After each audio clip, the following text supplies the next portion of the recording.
महाराष्ट्रातील एका छोट्याशा पण सुंदर शहरात असलेल्या स्नेहदीप वृद्धाश्रमात सगळे वृद्ध आनंदाने राहत होते. संध्याकाळची वेळ झाली होती. दिवसभराच्या कामानंतर सगळे वृद्ध आपापल्या जागेवर बसले होते. त्या दिवशी वृद्धाश्रमात खास मेजवानीचा बेत करण्यात आला होता. बटाट्याची रस्सा भाजी, गरमागरम वरण भात, पोळ्या आणि थंडगार ताक असा साधा पण मनाला समाधान देणारा स्वयंपाक करण्यात आला होता. वृद्धाश्रमातील सगळे वृद्ध आनंदाने जेवण करत होते. कुणी एकमेकांना भाजी वाढत होतं, कुणी जुन्या आठवणी सांगत होतं, तर कुणी एखादा विनोद करून सगळ्यांना हसवत होतं. वृद्धाश्रमात राहणाऱ्या माणसांकडे मोठी संपत्ती नव्हती, महागडी घरे नव्हती, ऐशो आराम नव्हता, पण एकमेकांची साथ होती आणि म्हणूनच ते आनंदात राहत होते. त्याचवेळी एक आलिशान फॉर्च्युनर गाडी स्नेहदीप वृद्धाश्रमाच्या गेटसमोर येऊन थांबली. गाडीवरून खाली उतरले एक श्रीमंत दिसणारे जोडपे. ती होती नेहा आणि तिचा नवरा सुमित. दोघांच्याही चेहऱ्यावरती मात्र श्रीमंतीचा आनंद नव्हता, उलट प्रचंड भीती आणि अस्वस्थता दिसत होती. गाडीतून उतरताना सुमितने आजूबाजूला पाहिले. हळू आवाजात नेहाला म्हणाला, नेहा, तुझ्या लक्षात आहे ना, हेच ते वृद्धाश्रम आहे जिथे आपण बाबांना सोडले होते? नेहा काही क्षण गप्प राहिली आणि मग म्हणाली, हो, माझ्या अगदी चांगल्या लक्षात आहे, कारण मीच तर बाबांना इथे सोडायला आले होते. दोघेही काही क्षण गेटकडे पाहत उभे राहिले. 10-12 वर्षापूर्वी त्यांनी या ठिकाणी एक वृद्ध माणूस आणून सोडला होता आणि त्यानंतर त्या वृद्धाची साधी चौकशीही केली नव्हती. पण आज परिस्थिती वेगळी होती. आज त्यांना त्या वृद्धाची गरज होती. नेहा आणि सुमित आत गेले. तिथे व्यवस्थापक देशमुख साहेब आपल्या कार्यालयात काही कागदपत्रे पाहत बसले होते. नेहाने त्यांच्याजवळ जाऊन विचारले, साहेब, आम्हाला गोविंदरावांना भेटायचं आहे. गोविंदरावांचं नाव ऐकताच देशमुख साहेब अचानक थांबले. त्यांनी हातातील कागद बाजूला ठेवला आणि नेहा सुमितकडे बारकाईनं पाहू लागले. त्यांच्या चेहऱ्यावर आश्चर्य होतं, कारण जवळपास 10-12 वर्षांपासून गोविंदरावांना भेटायला किंवा त्यांची विचारपूस करायला कुणीही आलं नव्हतं. देशमुख साहेबांनी विचारलं, तुम्ही कोण आहात? सुमितने उत्तर दिलं, मी गोविंदरावांचा मुलगा आहे आणि ही त्यांची सून. सुमितचे शब्द ऐकताच देशमुख साहेबांच्या चेहऱ्यावर कठोर भाव आले. ते काही बोलणार इतक्यात वृद्धाश्रमाच्या मुख्य दरवाजातून एक वृद्ध गृहस्थ हातात काठी घेऊन आत आले. त्यांच्या डोळ्यावर जाड चष्मा होता. त्यांच्या चेहऱ्यावर थकवा स्पष्ट दिसत होता. त्यांच्यासोबत त्यांचा मुलगा होता. तो आपल्या वृद्ध वडिलांना वृद्धाश्रमात दाखल करण्यासाठी घेऊन आला होता. तो देशमुख साहेबांच्या टेबलासमोर उभा राहून म्हणाला, साहेब, माझ्या वडिलांना इथे दाखल करून घ्या, नाहीतर माझी बायको त्यांचं जगणं मुश्किल करेल. आजकाल तर ती माझ्या वडिलांवर हातसुद्धा उचलते. घरातील सगळी माणसं कामं करून घेते. मला ते पाहवत नाही, म्हणून मी माझ्या वडिलांना इथे घेऊन आलो आहे. हे ऐकताच देशमुख साहेब संतापले. ते म्हणाले, तुम्हाला लाज वाटत नाही का? तुमची बायको तुमच्या वृद्ध वडिलांवरती हात उचलते म्हणून तुम्ही वडिलांना इथे आणता. तुमच्या वडिलांचा काय दोष? तुम्ही तुमच्या बायकोला इथे घेऊन आला असता तर मी तिला लगेच दाखल करून घेतलं असतं. वडिलांना का आणलं? देशमुख साहेबांचे कठोर शब्द ऐकून तो तरुण खाली मान घालून उभा राहिला. त्याच्याकडे कोणतेही उत्तर नव्हते. शेवटी तो आपल्या वृद्ध वडिलांना तिथेच असहाय्य अवस्थेत सोडून निघून गेला. मुलगा दूर जाताना पाहून त्या वृद्ध पित्याच्या डोळ्यात पाणी आलं. त्यांनी काठी घट्ट पकडली आणि आपल्या मुलाकडे पाहत राहिले. नेहा आणि सुमित हे सर्व पाहत होते. त्यांच्या मनात एक विचार आला, काही वर्षांपूर्वी आपणही या वृद्ध माणसाच्या मुलाच्या जागी होतो. आपणही आपल्या वडिलांना अशाच प्रकारे वृद्धाश्रमात आणून सोडले होते.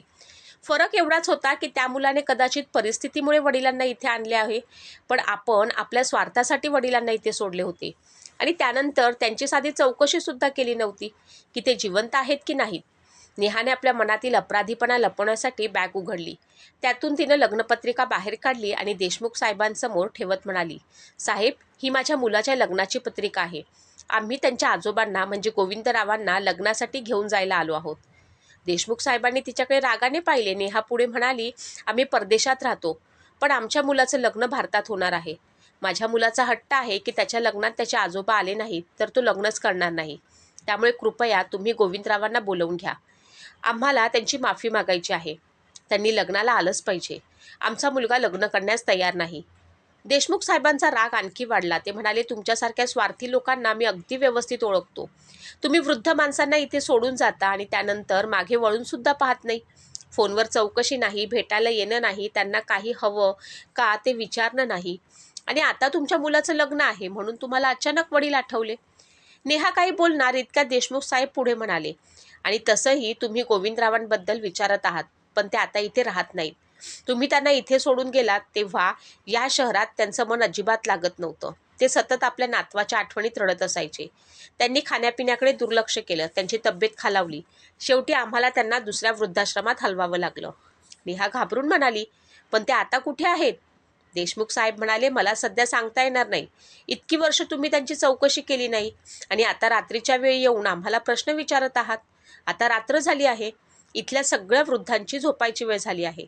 आज एका नवीन वृद्धाचं ॲडमिशन झालं आहे. आम्हाला त्यांना खोलीत घेऊन जायचं आहे. त्यामुळे तुम्ही आता निघा. 1 आठवड्यानंतर या. तोपर्यंत मी गोविंदराव कोणत्या आश्रमात आहेत याची माहिती मिळवण्याचा प्रयत्न करतो. सुमित म्हणाला, देशमुख साहेब, आमच्याकडे वेळ खूप कमी आहे. लग्नाची तारीख जवळ आली आहे. आम्ही परदेशातून आलो आहोत. आम्हाला सारखं सारखं येणं शक्य नाही. देशमुख साहेब म्हणाले, मग तुम्ही आधी का नाही आलात? या प्रश्नाचं उत्तर दोघांकडेही नव्हतं. ते निराश झाले आणि वृद्धाश्रमातून बाहेर पडले. गाडीत बसल्यानंतर काही वेळ दोघंही शांत होते. शेवटी सुमितचा संयम सुटला आणि तो म्हणाला, हा सर्व तुझ्या हट्टीपणाचा परिणाम आहे. तूच बाबांना वृद्धाश्रमात सोडलं होतंस आणि तूच आदित्यला खोटं सांगितलंस की आजोबा मकरंद काकांच्या घरी आनंदात राहतात. आता तू खोटं बोलली होतीस तर शिक्षा तर मिळणार नसणार. नेहा संतापून म्हणाली, तुम्हाला तर सगळं काही वाईट झालं की त्याचं खापर माझ्यावरच फोडायचं असतं. खरं तर तुम्हालाच बाबांना अमेरिकेला घेऊन जायचं नव्हतं. तुम्हीच म्हणाला होतात, आपण एकटेच का त्यांना सांभाळायचं? ते फक्त तुमचेच वडील आहेत का? तुमच्या धाकट्या भावाचं काही कर्तव्य नाही का? सुमित रागाने म्हणाला, तुझी बडबड बंद कर. ही वेळ बडबड करण्याची नाही. हे लग्न झालं नाही तर करोडोंची डील आपल्या हातातून जाईल. आपण आधीच कर्जबाजारी झालो आहोत. लग्न नाही झालं तर आपण रस्त्यावर येऊ. आदित्यला नीट समजावून सांग. त्याला म्हण की तो आता मोठा झाला आहे. सारखा लहान मुलासारखा आजोबा आजोबा म्हणून हट्ट करू नकोस. गुपचूप लग्नाला तयार हो. या लग्नामुळे आपल्याला खूप फायदा होईल आणि आपलं कर्जसुद्धा फेडता येईल. नेहा म्हणाली, पण आता तो मोठा झाला आहे. आपण त्याला कसं सांगायचं की आपण बाबांना मकरंदच्या घरी न सोडता वृद्धाश्रमात नेऊन सोडलं होतं? आणि कोणास ठाऊक आता बाबा कोणत्या आश्रमात आहेत? त्यांना शोधायचं कुठून? गाडी पुढे जात राहिली. काही वेळानं ते आपल्या हॉटेलमध्ये पोचले. नेहा सोफ्यावरती शांतपणे बसली आणि भूतकाळातील घटना तिच्या डोळ्यासमोर उभ्या राहिल्या. 10-12 वर्षांपूर्वीची ती वेळ तिला आठवली. गोविंदराव म्हणत होते, सुनबाई, तू एवढ्या रागात का बोलतेस? नेहा म्हणाली होती, बाबा, आम्ही तुम्हाला किती वेळा सांगितलं आहे की आम्हाला उगाच काही उलटसुलट शिकवत जाऊ नका. गोविंदराव आश्चर्याने म्हणाले, मी असं काय बोललो म्हणून एवढी रागावली आहेस? नेहा म्हणाली, तुम्ही आमच्या मुलाशी तुमच्या गावाकडच्या भाषेत बोलता. आम्ही त्याला हायफाय इंग्लिश मीडियम शाळेत शिकवत आहोत. त्यानं व्यवस्थित शिकावं, मोठ्या कंपनीचा मालक व्हावं, मोठा माणूस बनावं, अशी आमची इच्छा आहे. पण तुम्ही त्याला सगळं गावाकडचं शिकवत आहात. एकतर स्वतः अडाणी आहात आणि त्यालाही अडाणी बनवत आहात. या घरात लग्न करून माझं नशीबच उद्ध्वस्त झालं. निदान माझ्या मुलाच्या भविष्यासोबत तरी खेळू नका. गोविंदराव शांतपणे आपल्या सुनेचे शब्द ऐकत होते. नेहा आपल्या नवऱ्याला म्हणाली, मी माझ्या मुलासाठी खूप स्वप्न पाहिली आहेत. त्यानं मोठा माणूस बनावं, खूप पैसे कमवावेत असं मला वाटतं. तुम्हाला माहीत नाही, तुमच्या तुटपुंच्या पगारात जगणं किती कठीण आहे. कृपा करून तुमच्या वडिलांना समजावून सांगा की आदित्यला शाळेत सोडायला जाताना त्याच्याशी जास्त बोलू नका, नाहीतर आजूबाजूचे लोक माझी टर उडवतील. गोविंदरावांना 2 मुले होती, सुमित आणि मकरंद. दोघेही शहरात नोकरी करत होते आणि आपल्या पत्नीसोबत राहत होते. गोविंदराव आपल्या पत्नीसमवेत देवगावात राहत होते. पण काही महिन्यापूर्वीच त्यांच्या पत्नीचं अल्पशा आजारानं निधन झालं. पत्नीच्या मृत्यूनंतर गोविंदराव खूप एकटे पडले. 6 महिने गावात एकटे राहिल्यानंतर त्यांनी गावातील आपली मालमत्ता आणि इतर काही वस्तू विकून मोठा मुलगा सुमितच्या घरी राहण्याचा निर्णय घेतला. त्यांना वाटत होतं की आता उरलेलं आयुष्य आपल्या नातवंडांसोबत आनंदानं घालवता येईल. छोटा मुलगा मकरंद मात्र गावातील पैशातून काहीही घेण्यास तयार नव्हता. त्याला आणि त्याच्या पत्नीला बाबांची जबाबदारी घ्यायची नव्हती. पण नेहाला पैशाचा हव्यास होता, त्यामुळे तिनं गोविंदरावांना स्वतःकडे ठेवून घेतले. त्यांचे गावातील पैसे तिने हळूहळू स्वतःच्या खात्यात जमा करून घेतले. तिच्या मनात एक वेगळाच हिशोब होता. बाबा घरी राहतील तर मुलांना शाळेत सोडतील, घेऊन येतील, बाजारातून भाजी आणतील, घरातील बाहेरची कामे करतील आणि सगळं काम फुकटात होईल. त्यामुळे आपले पैसे वाचतील. या विचाराने तिने गोविंदरावांना घरात ठेवून घेतलं. पण काही दिवसांनी तिला त्यांच्या गावाकडच्या भाषेचा राग येऊ लागला. तिच्या मते त्या भाषेमुळे तिचं हाय प्रोफाईल स्टेटस खराब होत होतं.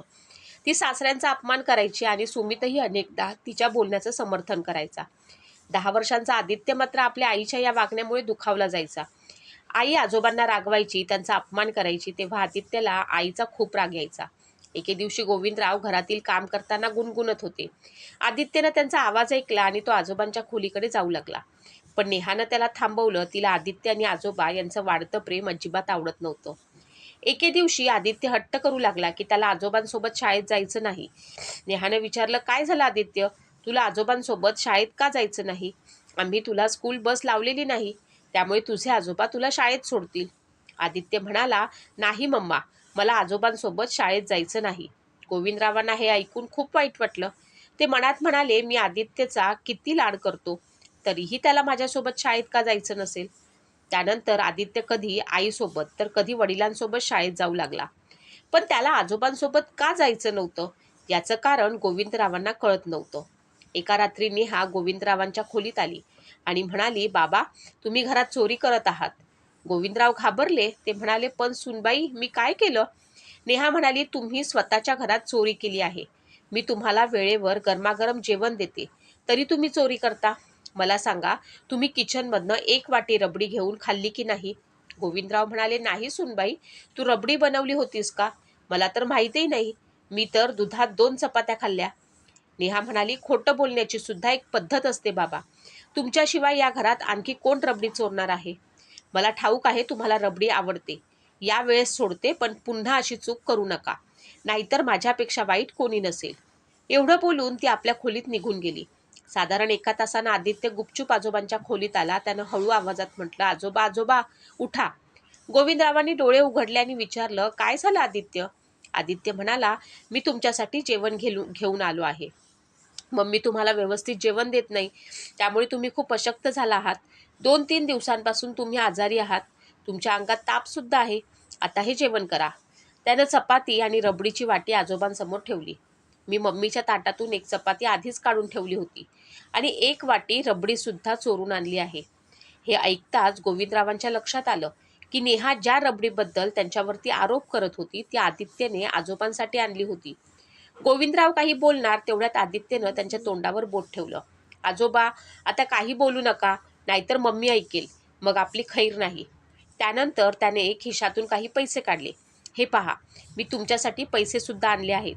या पैशातून तुम्ही स्वतःसाठी चप्पल विकत घ्या. तुमची चप्पल खूप खराब झाली आहे. तुम्ही मला शाळेत सोडायला येताना एवढं चालता. या उन्हामुळे तुमच्या पायांना फोड आले आहेत. म्हणूनच मी मम्मीला सांगितलं की मला आजोबांसोबत शाळेत जायचं नाही. गोविंदराव त्याच्याकडे एकटक पाहत राहिले. त्यांनी विचारलं, पण बाळा, तुझ्याकडे एवढे पैसे कुठून आले? आदित्य म्हणाला, मम्मीच्या कपाटातून घेतले. गोविंदराव म्हणाले, पण बाळा, चोरी करणं चुकीचं आहे ना? तू पैसे आणि रबडी का चोरलीस? आदित्य निरागसपणे म्हणाला, आजोबा, तुम्ही तर रोज सकाळी पूजा करता आणि गीतेचा अध्याय वाचता. ते मी ऐकलं आहे. त्यात म्हटलं आहे की एखाद्याचं भलं करण्यासाठी खोटं बोलावं लागलं किंवा चोरी करावी लागली तर ती पाप नसते. मग आजोबा, मी केलेली चोरी पाप कशी झाली? मी तर तुमचं भलं करण्यासाठी पैसे आणले. गोविंदरावांच्या डोळ्यात अश्रू आले. त्यांनी आदित्यला घट्ट मिठी मारली आणि म्हणाले, किती भोळी आणि निरागस असतात ही मुलं. लहान असतात पण सगळं समजतं. काही माणसं मात्र मोठी होतात आणि तरी त्यांना काहीच समजत नाही, आणि समजत असलं तरी न समजल्यासारखं करतात. बरोबर चूक समोर दिसत असूनही दुर्लक्ष करतात. त्याच वेळी नेहा रात्री पाणी प्यायला उठली. पाणी घेऊन जाणं ती विसरली होती. पाणी घेण्यासाठी बाहेर आली असताना तिला आजोबा आणि आदित्यचा आवाज ऐकू आला. ती हळूच गोविंदरावांच्या खोलीजवळ गेली आणि दरवाजाला कान लावून सगळं ऐकू लागली. आदित्य सारखा म्हणत होता, आजोबा, कुणाला काही सांगू नका. मी रबडी चोरली आहे, नाहीतर मम्मी मला सोडणार नाही. गोविंदराव म्हणाले, ठीक आहे बाळा, आता तू तुझ्या खोलीत जाऊन झोप. आदित्य म्हणाला, आजोबा, मला तुमच्याजवळ झोपायचं आहे. तुम्ही आजारी आहात, तुम्हाला काही हवं असेल तर तुम्हाला कोण देणार? मी तुमच्याकडे लक्ष देईन. तुम्ही आरामात झोपा आणि हो, काही औषधं घ्या.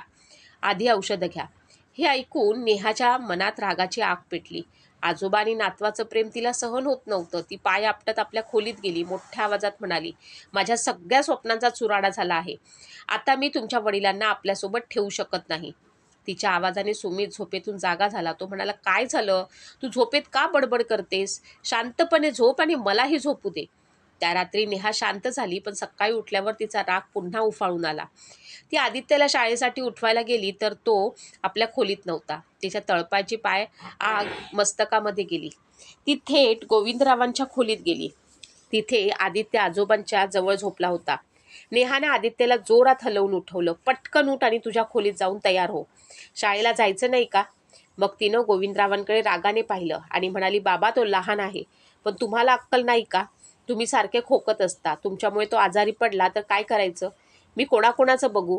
एकतर तुम्ही सारखे आजारी पडता, तुमची उठाठेव सुद्धा मलाच करावी लागते. जरा बघा स्वतःची अवस्था. 2 दिवस झाले आंघोळ केली नाही, सगळ्या खोलीत दुर्गंध पसरली आहे. खोली सुद्धा स्वच्छ करत नाही. दिवसभर रिकाम टेकड्यासारखे बसून काय करता? तुम्हाला काम दिसत नाही का? गोविंदराव शांतपणे म्हणाले, सुनबाई, तुला मी काम करत नाही हे दिसतं, पण माझी तब्येत खराब आहे म्हणून मला डॉक्टरकडे घेऊन जावं, जेवण द्यावं, औषधं द्यावी असं मात्र वाटत नाही. तुला फक्त एवढंच वाटतं की मी आजारी असलो तरी काम करत राहावं, हातपाय हलवत राहावेत. मला हे बोलतानाही चक्कर येत आहेत. नेहा हसली आणि म्हणाली, घ्या आता, यांना चक्कर येते म्हणे. रात्री वाटीभर रबडी चाटून पुसून खाल्ली आणि आता म्हणत आहेत की चक्कर येत आहे. बाबा, तुमचा हात कमी पण जीभ मात्र जास्त चालायला लागली आहे. एवढं बोलून ती खोलीतून निघून गेली. गोविंदराव मनात म्हणाले, जेव्हा मुलं आजारी पडतात तेव्हा आईवडील त्यांना आपल्या छातीशी लावून ठेवतात.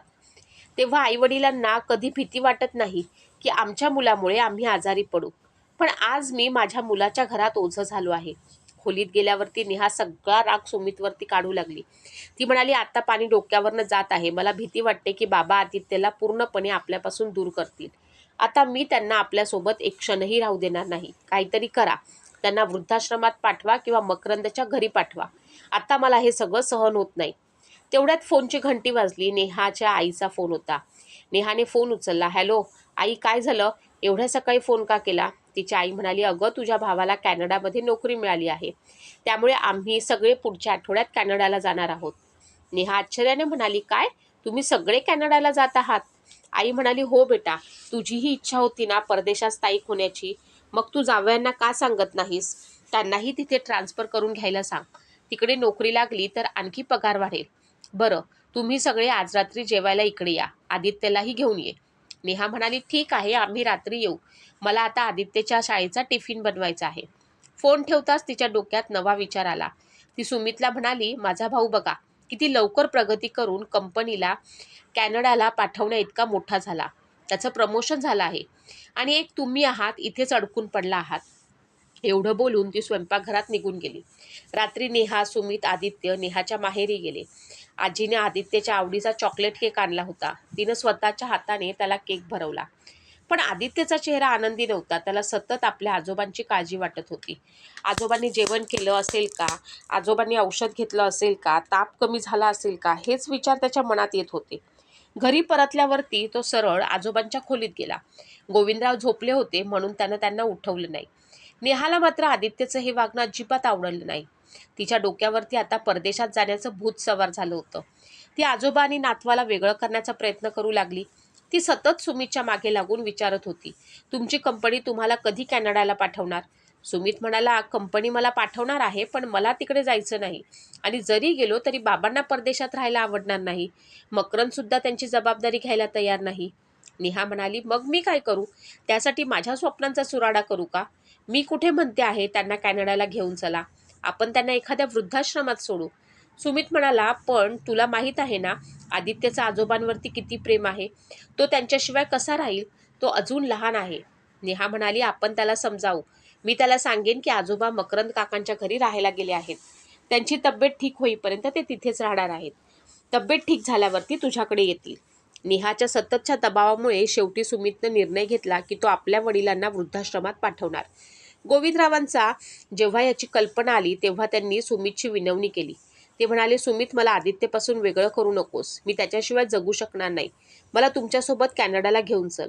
सुमित म्हणाला, बाबा, आम्ही 6 महिन्यांनी तुम्हाला घ्यायला येऊ. आधी आम्हाला तिकडे जाऊन स्थिर होऊ द्या. त्यानंतर तुम्हाला घेऊन जाऊ. तोपर्यंत वृद्धाश्रमात आरामात राहा. गोविंदरावांना सगळं समजलं होतं. त्यांना माहीत होतं की हा फक्त एक बहाणा आहे, पण ते मुलावरती विश्वास ठेवत होते. शेवटी नेहाने गोविंदरावांना स्नेहदीप वृद्धाश्रमात आणून सोडलं. गोविंदरावांच्या डोळ्यातून अश्रू वाहत होते. ते वारंवार म्हणत होते, आदित्यला सांगू नका की मी कुठे आहे. त्याला फक्त एवढंच सांगा की मी मकरंदकडे आहे. आणि अशा प्रकारे सुमित, नेहा आणि आदित्य कॅनडाला निघून गेले. कॅनडाला गेल्यावरती आदित्यने आजोबांबद्दल विचारलं की नेहा त्याला सांगायची, आजोबा मकरंद काकांच्या घरी आहेत. त्यांची तब्येत ठीक नाही म्हणून ते आपल्यासोबत यायला तयार नव्हते. आजोबा आणि नातवामध्ये फोनवरून सुद्धा बोलणं होऊ नये यासाठी नेहा नेहमी प्रयत्न करायची. ती आदित्यला सतत अभ्यासात व्यस्त ठेवायची. काळ पुढे सरकत गेला. आदित्य मोठा झाला. त्याचं शिक्षण पूर्ण झालं. शिक्षण पूर्ण झाल्यानंतर त्याला एका मोठ्या कंपनीत चांगली नोकरी मिळाली. काही वर्षांनी कंपनीने त्याला एका मोठ्या प्रकल्पासाठी 1 वर्ष भारतात पाठवलं. त्या प्रकल्पाचं काम ग्रामीण भागात नवीन तंत्रज्ञान पोहोचवण्याचं होतं. सातारा जिल्ह्यातील एका ग्रामीण भागात काम करत असताना त्याची ओळख सई नावाच्या मुलीशी झाली.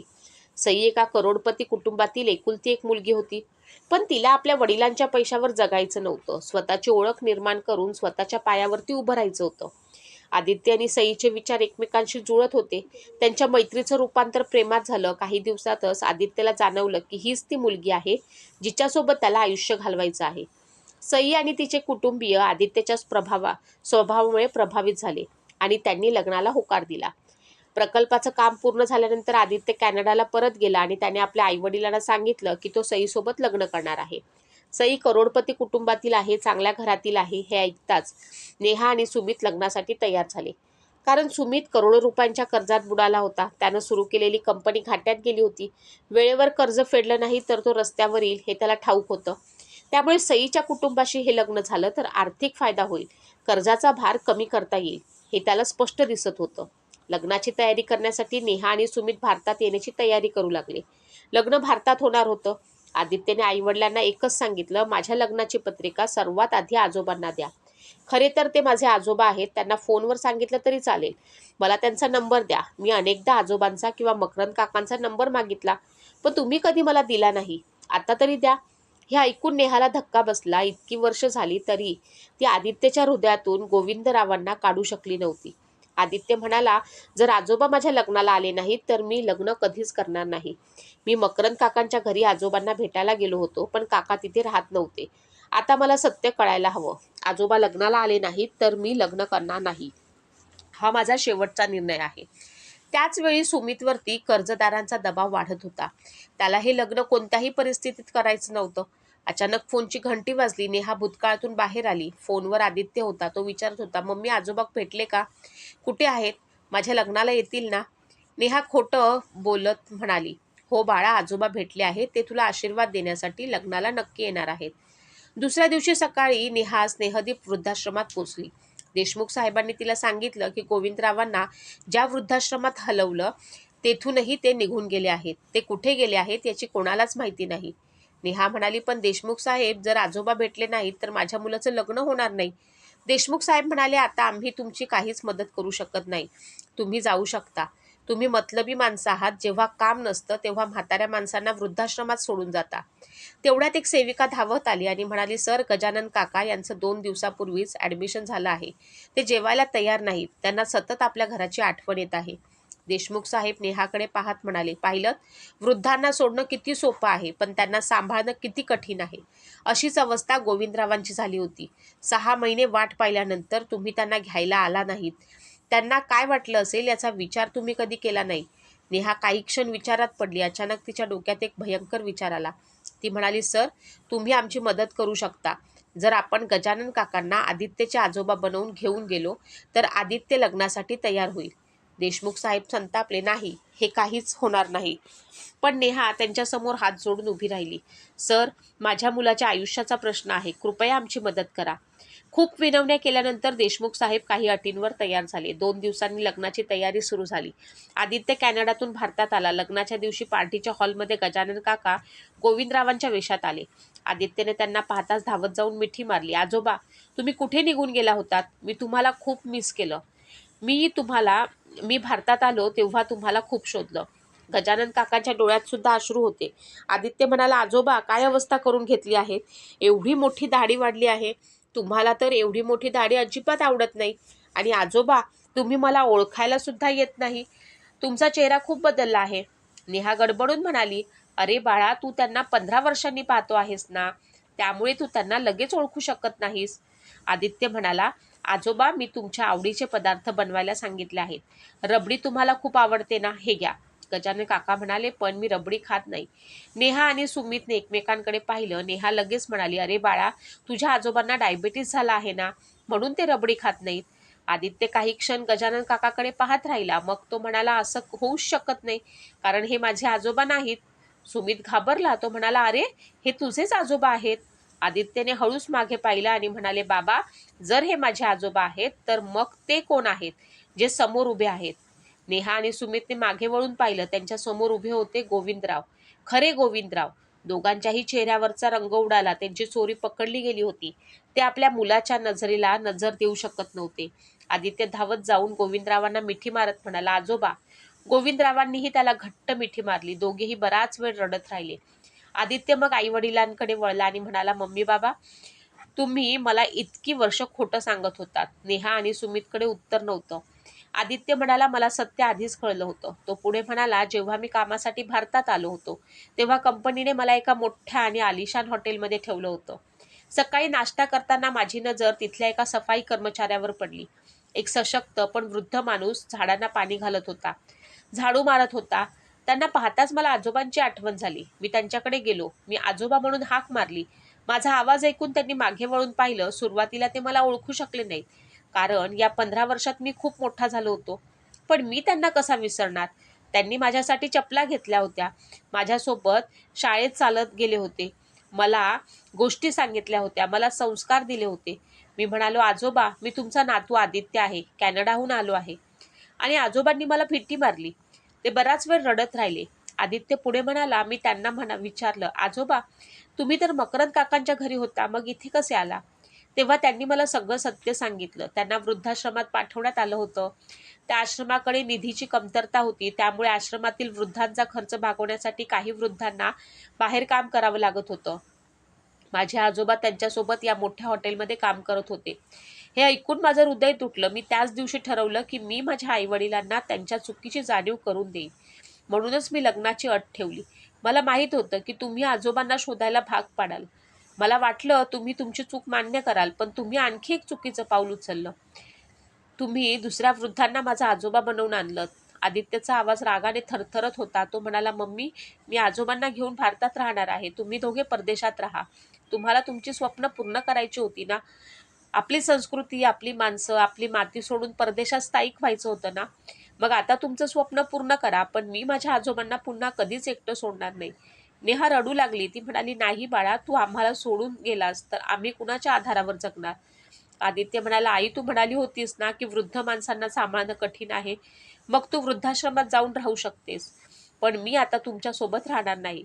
नेहा गोविंदरावांच्या पायाशी जाऊन पडली. ती हात जोडून म्हणाली, बाबा आम्हाला माफ करा, पण आदित्यला समजावून सांगा, तो तुमचं ऐकतो. आपण सगळे पुन्हा एका घरात एका छताखाली आनंदानं राहू.